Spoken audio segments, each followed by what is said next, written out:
You are listening to the Worldbuilding Podcast. I'm Joshua Mickey. When I'm in the Rockies and I'm like doing it, I am exhausted and somehow at peace and yet terrified, and the sun's going down and there's things that can kill me, and it's just everything at once that's good, and it feels like that a little.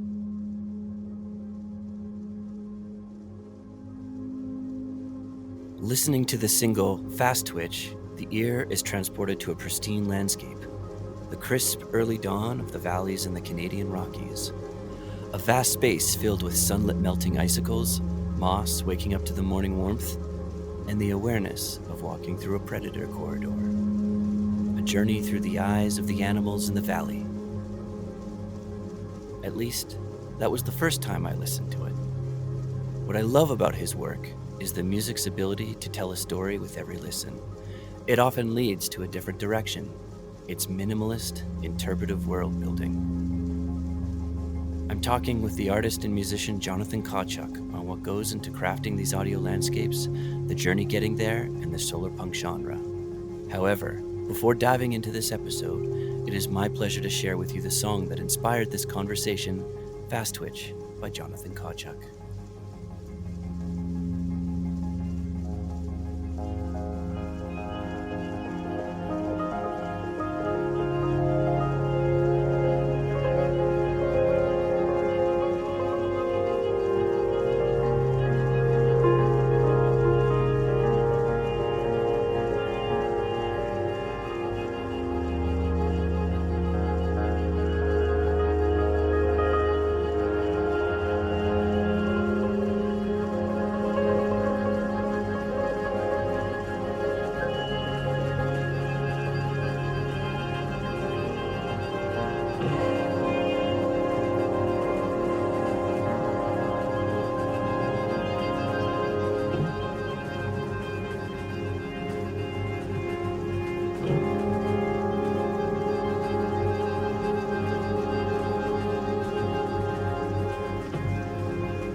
Thanks for coming on, Jonathan.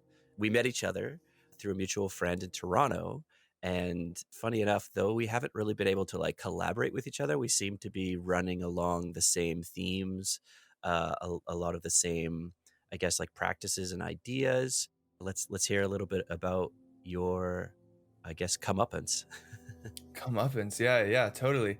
No, I think that's right. I think we both have come from this concept first sort of frame of mind, and it seems that both of us only do what we do technically as almost like a necessity of realizing whatever concept, and if that concept needed paint as the final output, then we would learn how to paint. So I think that's where the world building interest for both of us comes, is that we're concerned with worlds first, and then it just so happens that we work in the mediums we do because those best facilitate our worlds. Maybe I'm being presumptuous on your end, but at least that's the way it is for me. So I'm a composer and sound artist, I guess also lightly a light artist as well. And I think for me, it kind of all started way back in the day. The story I always tell was I was supposed to buy a bass for whatever band I was in high school, and the guy in front of me got the one that I wanted. So I bought like a synthesizer that came with all this recording software. And I mean, like, this really horrible early version of, like, 2007, whatever. And it just sort of like opened up, I think, kind of that world building vibe where I could go into the forest behind my house and collect artifacts, really, to create this world, rather than music being like a purely abstract thing and the sound source divorced from its origin. I could actually go and record stuff outdoors and collage it and mix it with musical stuff. So that's really the beginning of like how it began, and how my intense love of ecology and biology somehow was able to marry into the family when it came to music. So after that, I went to school for a little bit for music.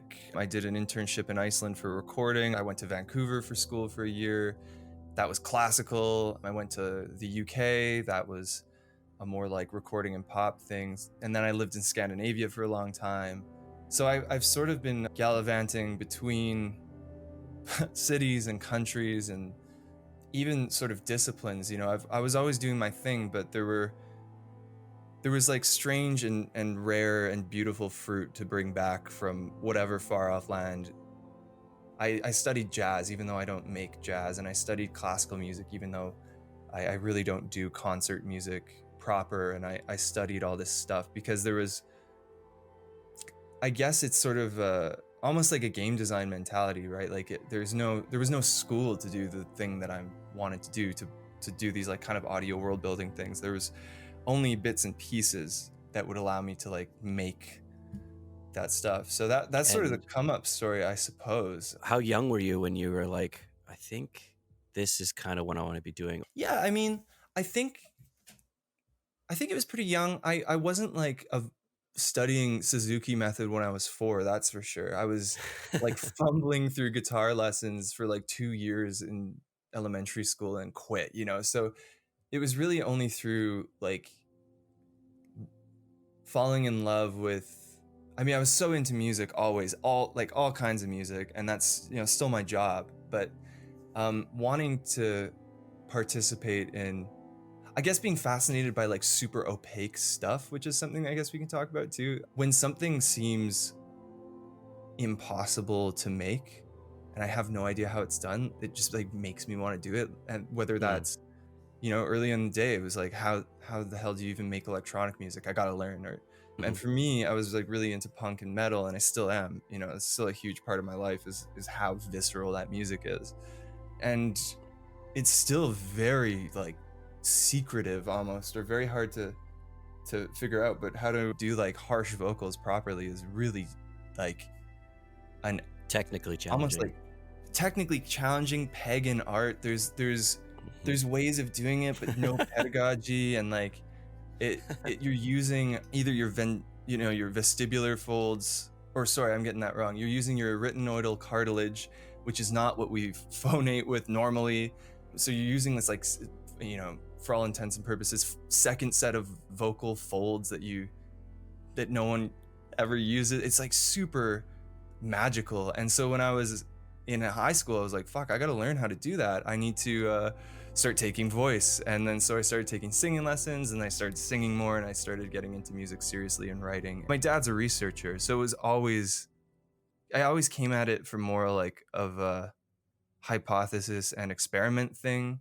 A little bit of scientific method. Yeah, and I think that's still the appeal, is it's a tool for discovery and for like getting to know the world better. I think for Mm. me.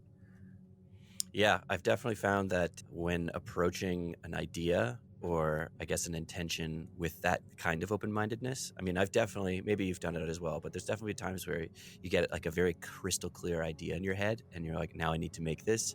And in the process of the making, you're like, I don't like this. It doesn't look good. It doesn't look exactly what my brain told me it was supposed to look like. Coming at it from more like, ooh, I think I've got an idea.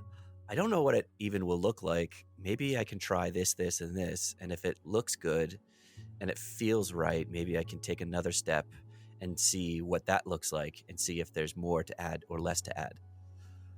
Yeah, yeah, Like totally. much more curious. Yeah, I think I mean, it's just more fun, isn't it? I mean, it's Hmm. like almost, I think when art has a concept behind it, there's such an impetus to be like serious about it. But God, it's just like way more fun. And like, I mean, what's the point if you're not having at least some form of enjoyment, whether that's like a stern enjoyment or a lighthearted one?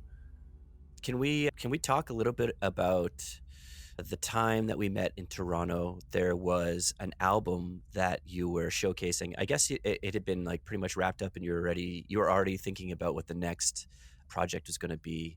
Do you remember what that school was, or that, I guess, like reconstituted school into like public space that they repurposed in Toronto? Do you remember what that place was called?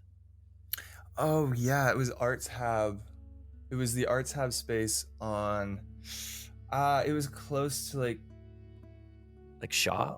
It was really close to Trinity Bellwoods. But yeah, it was the old school, the old elementary school. I think the new elementary school is in the same courtyard, and this organization called Arts Hab turned it into a bunch of art spaces, and there was this weird theater for world music. Yeah. Whatever, the guys there were really really great, and we needed just like a tiny little space to do this album showcase. I mean, when I perform music, it's essentially music and light as one, and it's hard to find a space that's both intimate and kitted out for that, you know. Yeah. And so these guys had all the gack, and like they had all this. I think they were just like they had such a love for their space, and that's the space they had, so they wanted to make it right. And so yeah, we did our little show, and I brought in like a subwoofer that was as tall as I was, and people heard it from across Trinity Bellwoods, I'm told, and saw the It flashing was lights, and yeah. I'm glad you brought that piece of tech with you, because the type of music, which I'm hoping the audience will go look into, once you get headphones on or a decent, sound system, you play a lot in almost like invisible sounds that get amplified in the space that you're listening in. It's deep, and it plays with, like, I think, a frequency range that is in some places almost inaudible if you don't have the right tech, like kit, to listen to, right? Like a good pair of headphones will pick it up, but I mean, like, I've definitely showed your work to people on like a laptop, and they're like, yeah, okay, so it's like really like tinny and like high in the pitch, and I'm like, no, no, it's the opposite. It's like very rich and deep, and there's like a world that he is playing with in there that I'm like, okay, get out of here. You don't even know what you're talking about. So I wanted to ask, in that, because that particular album, at least that was my introduction to your work. And I'm really glad that that was the album that really got into, because as you had talked before, there's an interest in like what the vocal cord can do. And then also with your blending, as you'd mentioned, you've got a little bit of jazz, like not jazz, but I can see how your craft of learning jazz and classical music and how those structures and how to technically execute those things really like bring themselves up when you're listening to that particular album. And I'd love to hear more about what you were thinking in your head, what the initial idea was, and as you were building through it, as you were working through it, did that change, like stuff like that. I'm really fascinated with that particular album. Yeah, it's funny. I always get my age wrong. I'm 27 now. I wrote that record. I must have finished it when I was like Jesus, 22. Hmm. Um and then it got released, I what is it? 2018, 2019. So there's a huge gap in when it got released and when it was finished. And it's sort of that kind of that old adage, you have your whole life to make your first record. And I think for me, it was finally this like when I started it, I was finally like, oh, I've landed on who I am as an artist, and I'm not experimenting with that anymore. I'm not in my high school bands. I'm not like writing pieces just to see like who, I'm not doing as much introspection. I know that I'll evolve, but as far as in this moment, I think I've hit who I am, and that was just having like a deep love of ecological sound and people who we are as people in the places that I care about most, which for me, my life revolves around natural spaces in the north. I'm from the Rockies, as are you. Hmm. And a lot of this record, was conceptualized when I was living in Iceland and inspired by the composers that I was making coffee for when I was an intern, more so in mentality rather than what they actually sounded like. And the record was itself played back and re-recorded, which I guess we'll probably talk about at some point, but in near Jostedalen Glacier Park in Norway. So it really is like a love letter to the the really human emotions that you feel when you're out in those environments. And I think that vocabulary of jazz stuff and classical stuff, and it really helped me pin down those feelings, because I think when you talk about making music and making it in nature, there's this implied peacefulness, and that is a part of it, certainly. But anyone who's spent any time in the bush knows that one of the most hair-raising violent places you can ever be, you know is at dusk in a predator corridor in like Kananaskis. And there there's a huge range of, I mean, you're just I mean, this is a little bit of like a natural fallacy thing, but like you're just sort of like programmed to have all emotional cylinders firing or available to you in those places. And to make music that interacts with that, is there's just like a lot of vocab that needs to happen, I suppose. Yeah. So for you, I guess you had mentioned like ecological, I guess like design is really just pulling from the sounds that nature's giving you. And is that how you're processing a lot of those sounds into that album? Yeah, the process for that record, and then to a greater extent the record that I'm finishing right now, was to have field recordings be a large part of the music. But I think even more so than that, to take the music itself and play those finished compositions back over speakers into the forest and let it bounce around and echo, and use the forest as a reverb chamber, and then re-record it. Because all work, but music especially exists in a space, whether that's like cold and digital, or whether that's Abbey Road, or your living room or your bedroom. You can't get away from music existing in a place, so you might as well choose. And for me, the music was about these spaces, so to just like look from behind the glass and write about it seemed weird and voyeuristic. I wanted to get in there and like actually make it from the tools of the space, and have the space have a dialogue rather than just like talking at it. And I think all work is kind of like that. You like, it's going to exist in a world, so part of the reason why you would ever want to world build is, well, you might as well design that world, because it's going to exist in one whether you've designed it or not. And isn't it better to be intentional about that? As you're building this out, when do the visuals start kicking in? Or are they kind of, I guess, one and the same? In a way, yeah, they happen near the end, but in a way they are just they're always there. They're like the smell that the music gives off. In a way, audio reactivity is such a thing that I love. And so the visuals are always reacting to the music, or in the case of when I'm a collaborator, sometimes the music is directly tied to the visuals. And that's not film scoring, which is another part of my life. That's truly like the brightness of this thing controls the volume of this thing, and if it's flickering, it's flickering in lockstep kind of deal.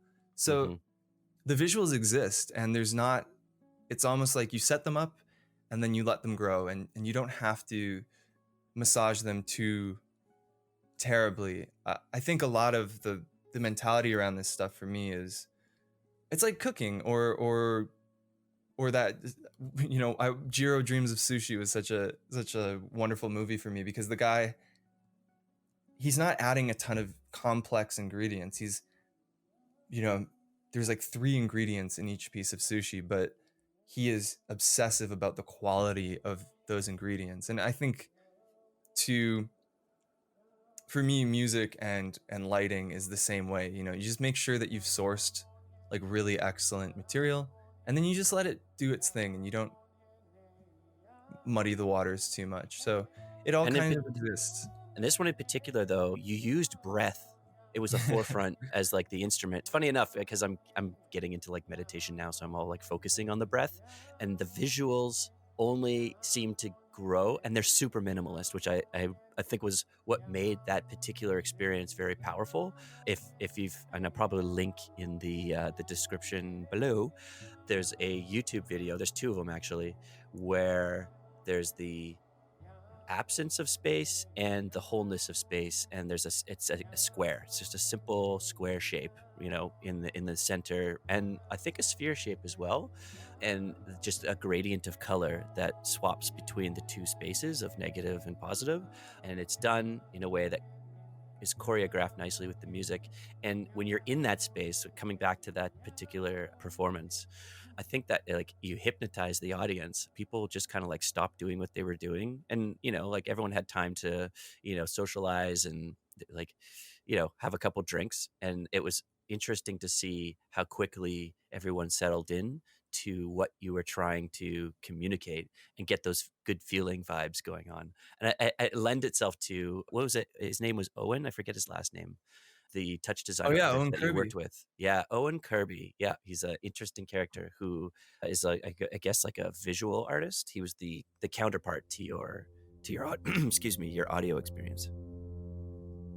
Yeah, Owen's the man. He's deeply underappreciated, I think, and he should be like batting away work all the time. He's a fantastic, well, he's a musician. I don't think he'd say that anymore, but he builds synthesizers. He's a touch designer guru.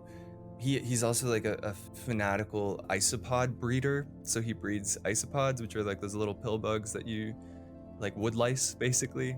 He's just like a very awesome, interesting guy. And we really found like originally we thought we had like nothing in common, and then we really found that deep down we kind of cared about the same stuff, and we're like felt like we were visual optimists in this like austere, like 80s Berlin inspired entire field, so we were trying to like work with light as a positive thing. And I think for that show, what we wanted to do was, I don't think either of us loved the idea of essentially building a glorified screensaver that was projected. We felt no reason to have visuals that were pre-canned. Yeah, or pre-canned, or even just like, what's the word? Like represented, like you could look at them and they would be shapes. The idea was that projection was just going to be another light source. The screen behind us was going to be something that we could bounce light off of to give context to the room that existed, rather than pull somebody into the world that was on the screen. During this performance, it's you and another. It wasn't necessarily Owen. I forget. It seems like every time I've seen your performance, there's a different person on the other side. It's like a table with two, I guess, like iPads, and you're facing each other on the table, and as the performance plays, that is part of the composition of the experience. Yeah, sometimes for that case it was Dildan Baldessaro, a wonderful composer. Sometimes it's Noel Fanayan, a super old friend of mine, and goes by the name 100 Million Thousand for his work as a musician.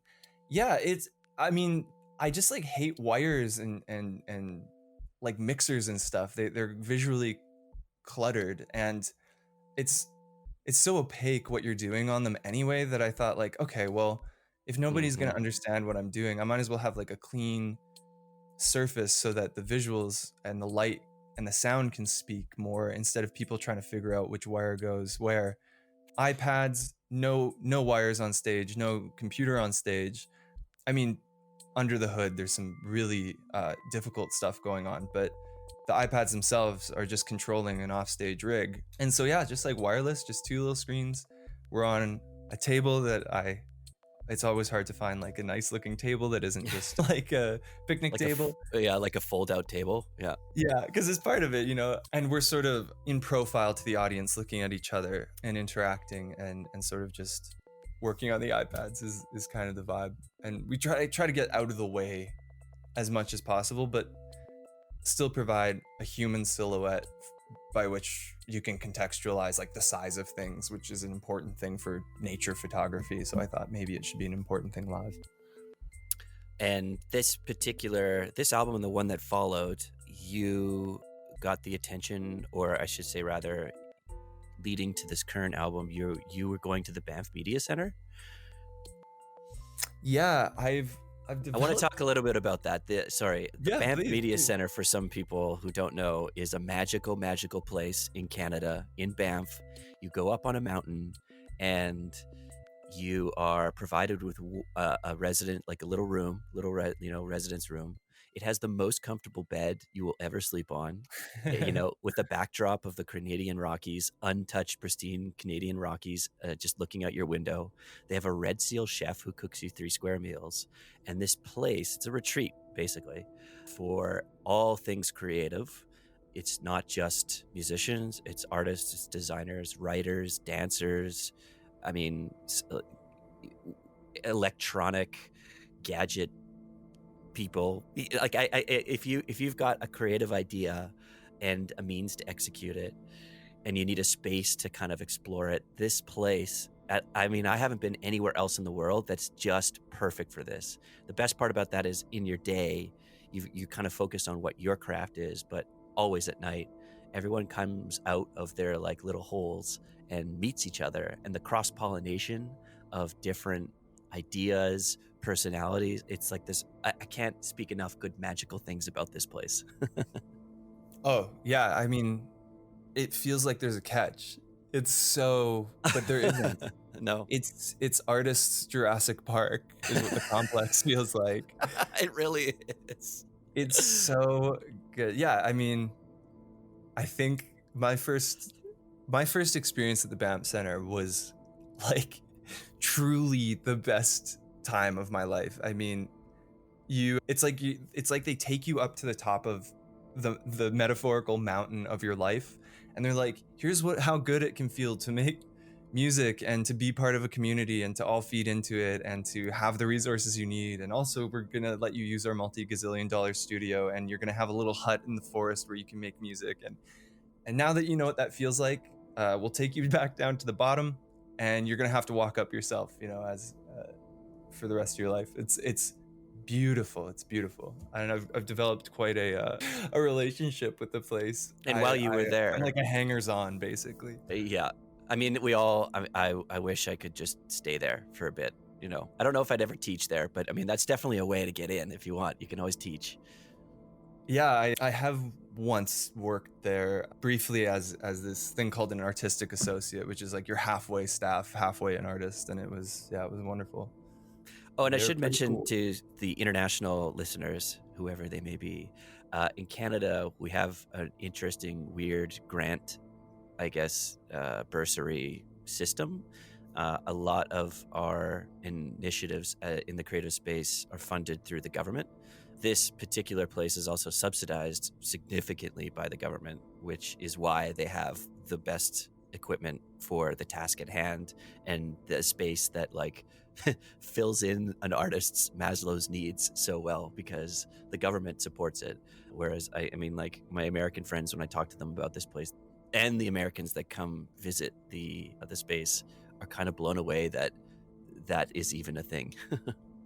Yeah, there's nowhere else. I mean, I've done artist residencies, and they're usually wonderful sort of like commune style projects where somebody has a studio that they lend out and they have like a spare room and like guest house or whatever.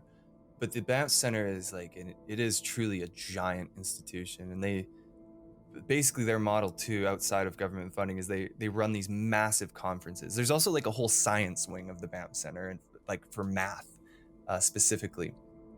And so they'll have like these huge conferences because they have the facilities for that, and those conferences like pay for the art stuff, and they're cool with that. They've not flipped over into some darker, like, well, if we got rid of the art, we'd make more money. Like, it's fundamental to the appeal of the place. Really cool. Let's talk about why you were there. Yeah, I could stand the art of the Banff Center all day. I was there to what I thought was finish, and it turned out to be a beginning. My second record, which takes this concept of playing music outdoors and just like amps it up. I'm doing it in Dolby Atmos, which is a surround sound format, more or less. So surround sound is essentially like you have your mono, which is a stereo, which is a speaker in front of you. You have stereo, which is 2 speakers or headphones. That's what everybody knows and loves. You have surround sound, which is all around you. But as soon as you start adding height, speakers above you, that's surround sound. So surround sound is funny because it seems like this unnecessary geek thing, but it is more accurate to how we hear. And 3D sound is even more accurate to the way that we hear. And it's sort of like shooting in 8K, right? Like when you squeeze surround sound down into stereo, in my opinion, the results are sometimes even better than if you just worked in stereo the whole time. So I wanted to shoot, so to speak, in this really high fidelity thing and capture what it really felt like to be in these places. And the only place where I could take 12 microphones, 15 microphones, and 7 speakers out into the middle of nowhere, and without human noise pollution, play back music in surround sound and re-record it once it bounces around the forest in 3D, was by going to the Banff Center as my like base camp and hiking up the north face, so to speak, to Kananaskis, and sometimes using battery power and sometimes using like a local cabin or whatever, and re-recording this stuff. So that's why I was there, was to take these compositions which were really breath based and almost entirely vocal and throw them into the forest in 3D. And I think the CBC had run an article. One of the producers that actually had flown out to Banff just to hear this, because it's in the recording, but he explicitly said there's no, like, I went out to the forest and I heard something that I've never heard before, and sadly there's no way for you to hear what I heard. Yeah, I mean, I would hope that when the record comes out, it feels a little bit like that feeling. But yeah, of course, it is sort of this like vanishing thing. And but yeah, they came out and we talked about it, and it was really fun. Yeah, that I'm excited to hear it, and I think that I'm gonna segue a little bit, because now that you're still, do you feel like you've got the audio side component of this album pretty locked down, or is there still a lot more iteration into its creation? Yeah, it's basically myself and one of my closest collaborators, Connery Ballantyne. The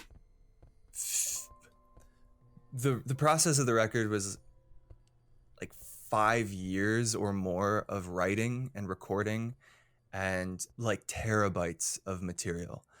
I think I figured out that from when I started making music to my first album was actually less time than the first to the second of writing. So it's a huge amount of stuff. And we just rearranged it into the 45, 50-minute long record. So now that I know what it is and these songs are more or less done, I'm just in a phase now where I'm figuring out art and light that goes with it, and proofreading it and just replacing temporary stuff with its final counterparts. So it's functionally the tunes are done, and the sequence of how those happen is pretty much done. So it's exciting. It's close for sure.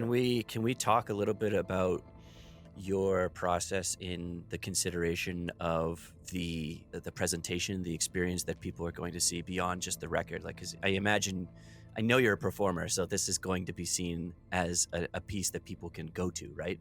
Eventually. COVID is... Yeah. Hugely important. I think but it's frustrating. I think Owen was the first that alerted me to, I work in film, and it's really hard to work in film as a composer or I guess it's harder for the director to talk about composition when they know what they want, but they don't know necessarily the language of music, or they know just enough that they get lost in translation, and they're trying to like excise this thing out of them. They know what they want, but there's no way they can really put it into words or instructions, and your job is to try to like translate that. It often comes down to like there's a scratch track of already existing sounds. It's kind of like a audio mood board. I think most directors do that because they can't be like, hey, and then they just whip out like a guitar or a keyboard and be like, I was like, I was thinking like that maybe, or like dun dun Yeah. dun dun dun dun. You know what I'm talking about? Oh god, or even worse, they are musicians and like they use terms that in one context mean a different thing. And so yeah, it's tough. It's really tough for them and I feel for them. And so I'm kind of that way when it comes to the visual experience of doing these records and collaborating with people like Owen. So yeah, that's like I feel like it'll almost be as much work as the record to figure out how it gets presented, the design, the packaging, the little visual tidbits that come with it, the live show. I think this live show is going to be much more split into it's almost like a last record was a live installation kind of, and this is just going to be pure installations and few and far between live shows, but the live shows that exist are many people on stage and very produced and kind of these like big one-off things. So there's lots of I guess there's like lots of side dishes that have to be prepped. Mm. Well, often when you and I are talking offline, we do talk a lot about the advent of like real time and performance, specifically like using real time technology to be able to go into that. We recorded this on Yeah. May 13th. I think it's going to be a day that will be remembered as the announcement for the new Unreal 5 engine. The work that I've seen you make, it really does lend itself to that technology. And every time you get really into the audio technology that they're using, and I'm vice versa, like very interested in how approachable the like visual side is going to be. Yeah, I mean it's a correct assumption. My friend and I were thinking about starting like a very small game company that puts out mostly like interactive installations, and he just texted me with that link. He's like, okay, we're gonna do it now. I mean, it's very exciting. It's super exciting. If not for a final product, it's very exciting for just like the process to take an installation idea, you know, and do like an architectural mock-up kind of thing in Unreal and just look at how the light's going to play and say, okay, we can build it in real life now. Or to gamify the process of cinematography with things like Cinetracer, which I know we've talked about. It's I think it's incredibly exciting, and the way that that Unreal treats audio specifically versus Unity, or at least natively treats audio with Steam Audio being incorporated in it, it's really exciting. I'm really excited for what weird art forms are going to come out of this game engine that are not games. Yeah, likewise. That's, I mean, my interest in Unreal comes from the idea of creating those like digital installations in a digital space. I guess it just transcends like architectural space. You can go do something interactive with people now in like a virtual world or even in the AR world that you just can't do in like the real world without a lot of money, right? Have you, by any chance, do you ever see the Childish Gambino AR experience? Have you ever played around with that yet? No, I was just before this interview watching a little bit about his, I think it was a 2019 performance where instead of doing it in Touch Designer or whatever, they did it in Unreal because it was like a dome projection show. Oh, right. Yeah, yeah. So that experience, he released an app and on your phone, and I highly recommend you check it out. It is so far the coolest AR experience to date by far. It like Wow. definitely sets the bar.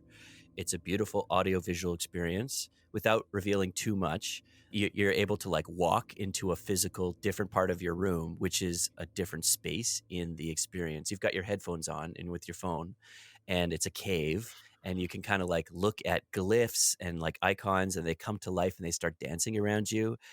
The song or the experience being designed in a way that escalates as the experience is being, I guess, like witnessed by the player or the user.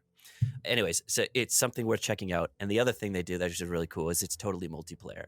So if someone with you in your room, in your real like living room space, like, you know, your parents or something, they can also have it on their app. They sync in real time and you can share the same experience, which has always been a problem I've had with like VR so far, is a lot of them are like a one person experience. And even if it's a virtual, even if you do bring virtual people, they're like virtual avatars, right? They aren't real people. They're just kind of there. They're ghosts in your like virtual experience. But with this case, which I think they nailed really well, is you're able to create the world and there's a living, breathing human kind of sharing the experience with you, which is really, you know, I think he touches on what what's the appeal of a concert. It's not just seeing your artist live. I mean, that's the big pull, but it's also very much about the crowd. It's about the you know, the place and the people that are around you. There's a shared experience that hopefully is like something that everyone, like, you know, you can bond with. Mm-hmm. Yeah, like I think interactivity is like a tool, and it gets used all the time. And I've had chats with friends about this, and I'm curious to know what you think. But for me, growing up with like punk music and metal and like extreme kind of genres of stuff and film, I love just like getting strapped to a chair and having it like hit me super hard, and I'm not a participant. I'm like having it done to me kind of deal. Witness me. Yeah. I like being like, yeah, the art sub or whatever. But I wonder if that's me. I wonder if it's a valid critique of like, okay, interactivity needs to suit the narrative or suit the world. It can't just be like an implied prerequisite for like any experience. It has to actually make sense. Or there's a part of me that's like, damn, like my brother loves it and he's a little younger than me. Is this a generational thing where he grew up more with games and stuff, and interactivity is like the default for him, as it isn't for me? I wonder if it's generational. I'm definitely a hardcore gamer. Storytelling and gaming, I think, is super challenging to do. There was a concert where millions of people were on board. It was in Fortnite, and like 12 million people showed up for the concert, and it was in the game world. And it was happening, but the game was still there. Like you could still wander around, you know, like still explore the space. I love the idea of storytelling in which you, the user, the player, explore on your own terms.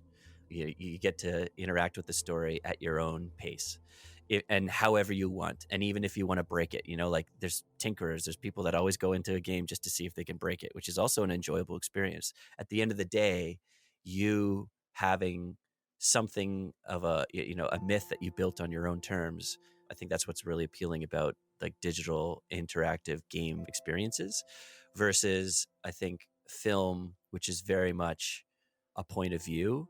And the challenge of filmmaking or like linear storytelling is you're showing someone the story you want to be told, right? How the camera can only be looking at a certain angle at a certain time. It's looking at shapes through a very specific lens in a box. There's nothing else beyond what that box is. There's no other world beyond that, right? It seems very fixed, other than what your imagination might give you. You're limited to what the director's telling you the story is, right? I think those are like two different ways of approaching it. Yeah, definitely. I think maybe it all just comes down to the medium having to make sense for the world, right? I was talking about this opera, this like modern opera, and I was gonna go to this thing and check it out. And my friend was like, I don't know, like, why is it an opera? It was about Everest and that, I think it was the 90s that happened. Mm-hmm. And my friend was just like, why is it an opera? Like, why are they singing? And I was like, I don't know, because it's an opera. She's like, yeah, but why? You know, I went to an opera that was about like the lead character had neurological damage in a way that like the only way that she could speak and use that language center or whatever was through music or singing. And so it made sense that like the art form was an opera. And I think it really fucked me up, because I was like, oh, okay, yeah, there's implied it can't just be an opera to be an opera, and perhaps it shouldn't be a game just to be a game. Like, I wouldn't want to watch The Last Dance as a game where I can like I don't know, walk around Scottie Pippen or whatever, you know. But there are things that deserve to be interactive to tell the story the best way that it can be told, I Yeah. suppose. When you mentioned the opera, I remember the first time I went to go see a Cirque du Soleil, and how that very much was like a stage experience, but they went right into the audience. The actors, the performers went in there. Like the audience was themselves an element of the performance. But you're right. It is the very much like context to what the medium is. You have an interesting little, I guess, would you say hobby or just a curiosity? Yeah. I've become really interested in Solarpunk, which started out as kind of a joke and is now like a very serious joke. But Solarpunk it's part of like that X-punk thing, X being a variable, where you have like steampunk, and then you had C-punk, which was like a cool little musical scene for a while, and it's basically like insert vibe and then add punk to it and then make like a whole deviant art subgenre of it. And it's like generally they're all like super silly and pure fantasy usually, and that's kind of the beauty of them, is that they're not made to be taken super seriously, except cyberpunk and its, I guess, predecessors took off. You know, we had Blade Runner and all these things that were characterized by high technology in low society, or whatever is the I see. definition. And cyberpunk has sort of become this like mainstream conversation happening all the time around like showing dystopian futures and warning us of what can happen if everything goes wrong, which was maybe compelling a while ago, but I think we're just like saturated with that, and we're like, yeah, we fully understand what like a dystopic future looks like. 2016, I feel like everyone we are living in one right now. Yeah. Remember how funny it was when people were like, whoa, 2016 was the apocalypse, and then It was the beginning for sure. and yeah, it's just so silly to me to be reiterating that stuff, even though I like absolutely loved the newest Blade Runner. It was so good for like lighting nerds. Oh, I know. And so there's like, with every internet thing, there's like a counter reaction, and Solarpunk is sort of this reaction to cyberpunk, that the whole thesis is sort of like, what if we made silly deviant art and wrote like Pulp Fiction and did all the cyberpunk things, but instead of a warning against making all the wrong decisions, what if it was a target by which we could, you know, aim towards, of a future where we made all the right decisions, which we have enough ideas of what to aim away from, but so little material of what to aim towards. And it's so much of it is like absolutely not grounded in any sort of like design or science that could happen, but it's, you know, and increasingly there's like much more serious stuff. But I just love that there's like this little young maturing section of the internet that is really trying to theorize in like the most whimsical way what not only a better future looks like, but a future where we make all the right decisions now. And I'm just like rooting for it. I think it's so cool. Can you give me like a specific maybe example of maybe a story or an aesthetic or like a design style that might like fit within it? Yeah, It's funny. I've never heard about it until you started talking about it. And I'm I like, know. oh, I like, because to me, when I was a kid, the closest thing we had to like utopian sci-fi was like Star Trek. I think it's so sad that Star Trek, and I was never a Trekkie, but I think it's so sad that it's cyberpunk now, and like it's like gritty and dark. And it's like Yeah. that wasn't Star Trek's thing. Yeah, I would say like you like go on these like Solarpunk forums, and there's, you know, like it's nothing that you wouldn't expect. It's like ripping off sort of like turn of the century French like golden age illustration stuff, and, you know, lots of like skyscrapers covered in green shit, and like exactly kind of what you'd think.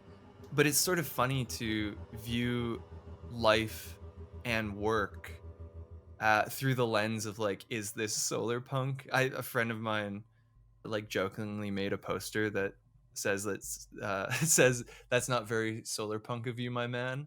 Kind of a cool way, like, am I making music that reflects a more positive ecological relationship musically or with sound? I'm like the Canadian rep for this thing called Quiet Parks, which is sort of an ecological organization that aims to not necessarily reduce noise pollution, but designate zones of pure quiet for ecological health, which is surprisingly important for a lot of other species that aren't as visio-centric as we are.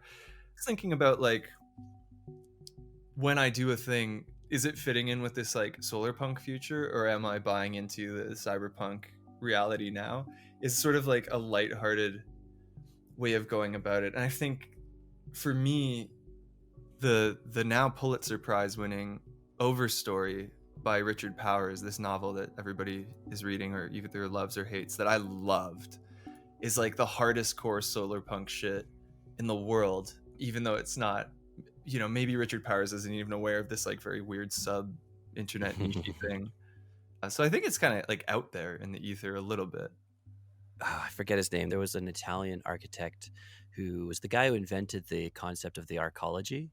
He's got this beautiful book. It's huge. Like, when I mean a coffee table book, I mean it's like the only book you'll be able to fit on your coffee table. It's this massive Cool. tome that you can like, it opens up and it reveals these like hyper detailed drawings of what this utopia world where humanity just keeps itself to the arcology, like everything you need, everything that's designed is in one building and everyone lives in it, and the rest of nature is left untouched so that we don't screw everything up. Arcology. I think you Yeah. sent this to me once. Yeah. I'll put a link in the description. It's a shame libraries are closed right now, because that for sure is in like every major library in every city. It's like a beautiful book. I mean, it's like not dissimilar. I think architects and people who like talk about design as like a sociological thing are on this. I mean, Buckminster Fuller was like the OG solar punk, as was Frank Lloyd Wright in like maybe a more Kanye West version of that. Yeah. And it was very, I think there's like a lot of, it's a distillation of like a very 20th century concept in a lot of ways. When I look at your work, it's visually dark, but it's not dark. When people use that term, like, oh man, that's like pretty dark, I don't know, style or something like that. You can use somber colors and still be lighthearted and still evocative, right? I think that's kind of like the power of the darkness a little bit, because the counter to that, which we're in right now, is this like vaporwave thing where everything is like hyper colorful, like, to a point of almost gaudiness, and it's supposed to emulate like happiness and optimism, but to me, I see it as like very much the opposite. It's just commercialism. It's not, maybe because it's the trending thing right now, and I'm sure like a decade ago the darkness was like hot shit, so everyone, it was also commercialized. It's very PC music in a way to yeah, like make everything so. It is sort of Blade Runner in the scene where there's all like the ad, that like the AR ads that are everywhere. And I fucking love PC music, obviously. That's like every musician has an opinion about them. Just to bring it back to metal a little bit, I really love bands like Liturgy and Deaf Heaven, and to some extent like Altar of Plagues, and these bands that, I guess it started with Liturgy, where they saw Norwegian black metal and how visceral it was, but they thought it was goofy and like pessimistic and violent. And they basically just wore white t-shirts on stage and took what was visceral about those dark things and tried to use it for good rather than darkness, and tried to make like blindingly visceral positive music. mm-hmm. I mean, Tim Hecker is sort of on this shit too, where he, in a way, like his website is sunblind.net, and there's still like a blinding thing about it, but it's from from the light rather than like the crushing whatever. Yeah, I feel like it's almost akin to peaking on like MDMA at a concert, and they just wanted to distill their entire performance around that very specific moment. So everything's just so overwhelming, and you're like, it's beautiful. Yeah, I'm sure there's not a small amount of that going on. Yeah. That's how I feel like with the Bliss Signal guys. They're definitely like in that Dude, yeah. very over the top, like bombastic, like until you get it, you're like, this is just noise. It's just so loud. And then you're like, it's actually pretty happy, I think, a little bit. Oh It's man, not too happy, right? it's fucking ecstatic. It's like a religious thing with I mean, those guys are definitely heavily inspired by like the first Liturgy EP. I don't know if I've ever sent it to you, but if you listen to like EverQuest 2 off of that EP, it is very like lays the groundwork for Bliss Signal. I mean Bliss Signal. There you go. Yeah. It does what it says on the tin. Yeah, I love that stuff where you're just like, I am as affected as I would be in a horror movie, but like with some sort of transcendental feeling. I mean, that's why I make music for me. Like when I'm in the Rockies and I'm like doing it, I am exhausted and somehow at peace and yet terrified, and the sun's going down and there's things that can kill me, and it's just everything at once that's good, and it feels like that a little. Just being alive. Yeah. Getting a little bit of the full spectrum of humanity in the wilderness. All at once. Yeah. Yeah. Well, that's great, man. Now I have a lot of homework to do on Solarpunk. Oh yeah. Yeah, and I'll get to that architect. It's actually bugging me quite a bit. His work is phenomenal. I was looking here. Let me do this. As I do, I would recommend anyone to check out The Overstory by Richard Powers. That's like that book for me defined last year. It really threw me for a turn. I got it. Yeah. Paolo Soleri. Soleri. Yeah. Yep. Brilliant. Gotta check out his work. Oh, okay. I'm great glad I last got that name. before the end of this. Okay, cool. Well, thank you very much, man. This was fun. This is a great little chit chat about how you build worlds and the worlds that you are interested in building. Thanks, man. It was fun to talk about this stuff. As I was saying to you before the thing, like I'm usually speaking in such musical terms, but again, it's sort of like music is a thing that ensues from trying to like find or build a world. So it's cool to talk about the headwaters a bit. Cool. Well, cheers. Cheers. One last treat before we go. This is an excerpt from Sun and Moon by Jonathan Kawchuk.